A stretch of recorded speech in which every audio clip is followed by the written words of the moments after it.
told you that many people date the start of the Romantic period to 1789, which is the start of the French Revolution. But other people date it to 1798, the year that Wordsworth and Coleridge published their volume Lyrical Ballads, with a few other poems. That's because Wordsworth was much more influential on the Romantic movement as a whole than Blake was, partly because his work was more accessible. He had it printed in the usual way instead of hand coloring each copy, so more people could buy and read the work. But it's also because he ended up writing a kind of manifesto for Romantic poetry, which was the preface to the second edition of Lyrical Ballads. Wordsworth and Coleridge, you see pictures of them here as young men, were friends. They were fellow poets, living close together and taking long walks in Somerset. And here's a picture of Wordsworth's house right there in the center with a lot of the landscape of Somerset. And on these walks, they would talk about their poetry and about their plans for the future.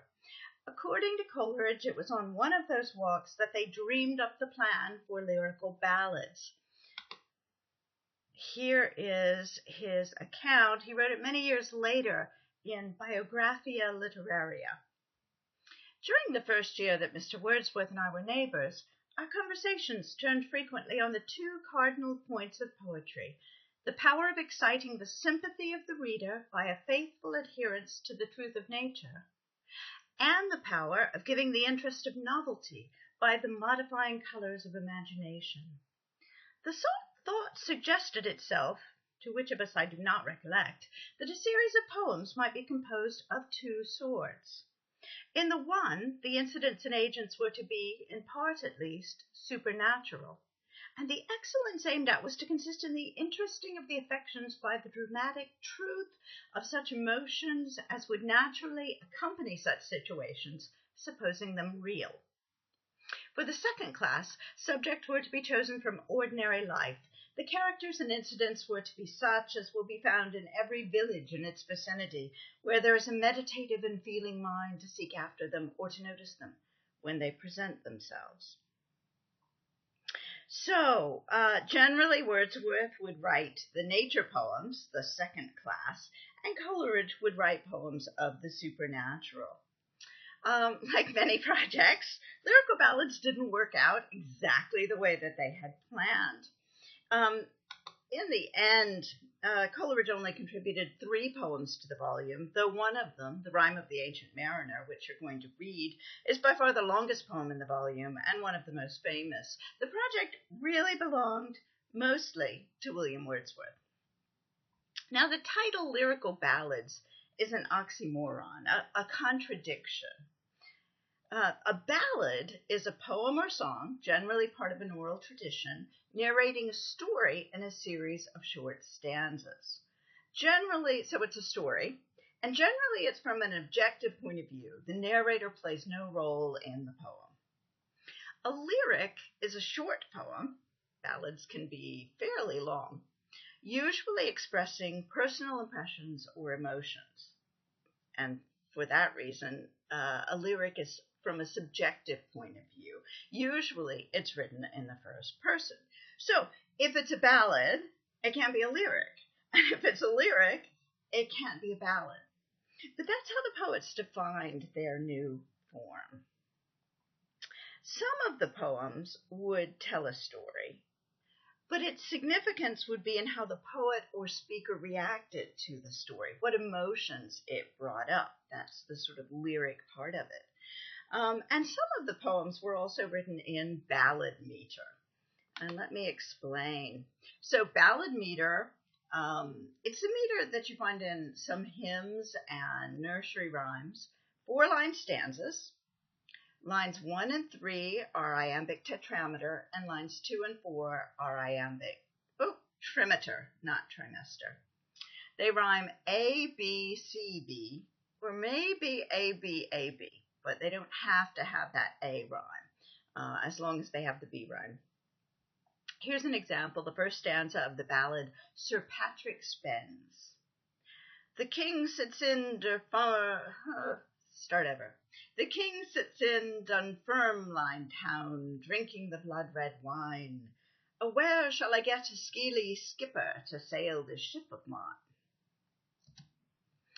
Now, in Lyrical Ballads, you can hear it both in Coleridge's Rime of the Ancient Mariner, which sort of imitates a medieval ballad, and in Wordsworth's shorter poems.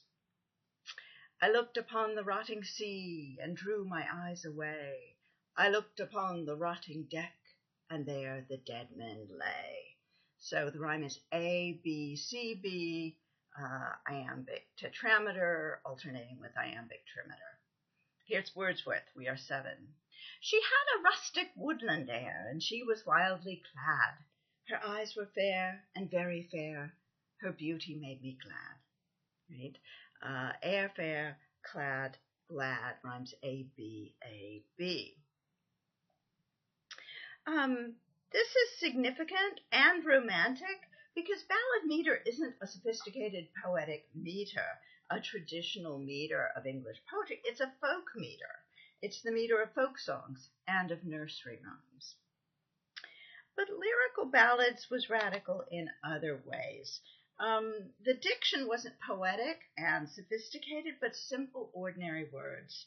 And the poems often celebrated ordinary rural life and people. Readers didn't know what to make of it. They didn't understand what Wordsworth was trying to do. And reviews were, a lot of them were negative. They were at best mixed. So when in 1802 he published a second edition of Lyrical Ballads with some additional poems, he began with a preface which defined what he was aiming to do.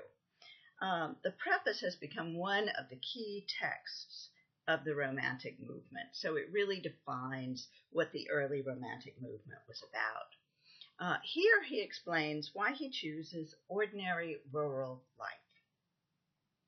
The principal object, then, which I proposed to myself in these poems, was to choose incidents and situations from common life, and to relate or describe them throughout, as far as was possible, in a selection of language really used by men, and at the same time to throw over them a certain coloring of imagination, whereby ordinary things should be presented to the mind in an unusual way.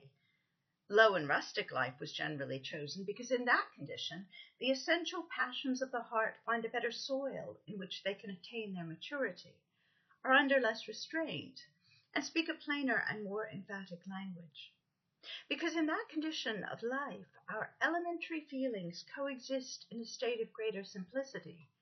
And lastly, because in that condition the passions of men are incorporated with the beautiful and permanent forms of nature.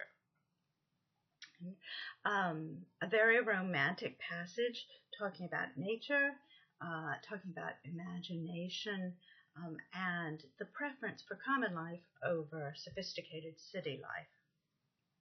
He also has a very famous and important definition of poetry.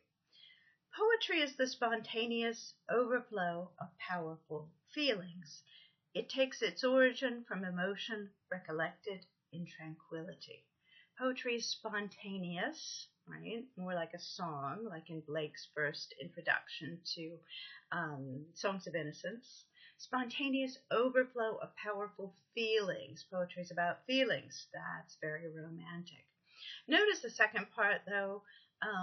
It's not really that you write the poem in the midst of the initial feeling. Instead, after you've had this feeling, you go back and remember it, recollect it in tranquility, and that's where the poetry comes from.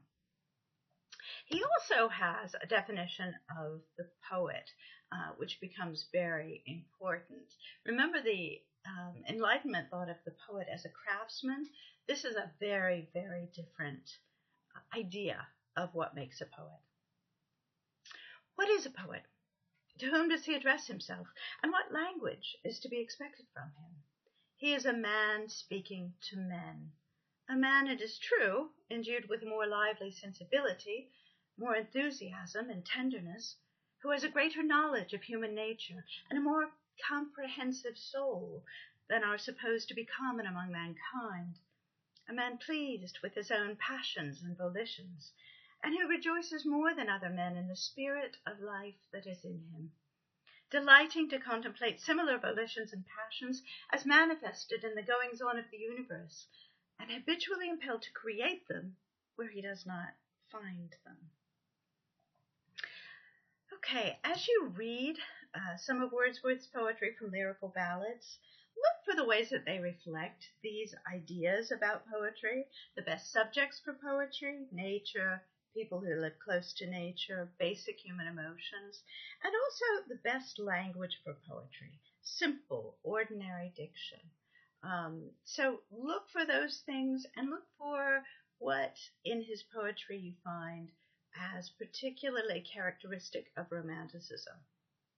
Coleridge's poem is going to be very different. So as you read his poem, notice the way he imitates traditional medieval ballads. What about the poem makes it seem like not a contemporary poem in the late 18th century, but a traditional medieval ballad? But also think about what's different about this poem, both different from an ordinary ballad, but also different from Wordsworth's own poetry. I'm anxious to see what you come up with.